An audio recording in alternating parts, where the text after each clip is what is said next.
Marwani 03 dari KPTS garing MSD garing 2018 tanggal 6 Agustus 2018 tentang penangkapan, pemindahan, dan pemberhentian aparatur sipil negara dan jabatan pimpinan tinggi pertama, jabatan administrator, dan jabatan pengawas lingkungan pemerintah Kabupaten Sudi tahun 2018. Selain itu, pada tahun 2018 didakwa juga sebagai pejabat pembuat penerimaan atau PPK di bidang Bina Marga Dinas PUPR Kabupaten Sudi yang menjadi tugas sebagai yang menyusun harga potensi GPS dan menetapkan kontrak berikut dokumen-dokumen kontraknya.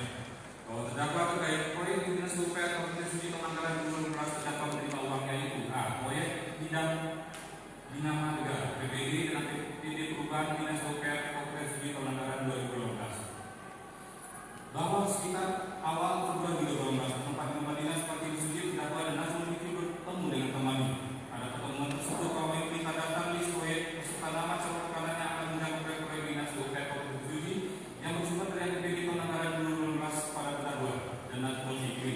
Kemudian terdakwa menyerahkan list proyek tersebut kepada kami selanjutnya kami memverifikasi dengan cara menyetujui dan menolak nama-nama calon rekan yang diajukan.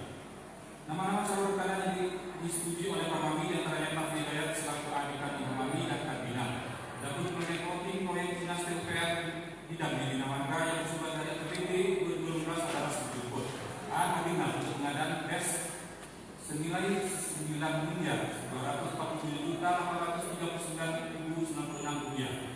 B. Taufik untuk paket yang bersumber dari TNK anggaran 2012 yaitu peningkatan jalan ruas harapan Mukti Sinamaga senilai 8.958.500.000 rupiah dan peningkatan jalan ruas Bekasari Perempatan Sri dan Mas senilai 8.555.900.000 rupiah.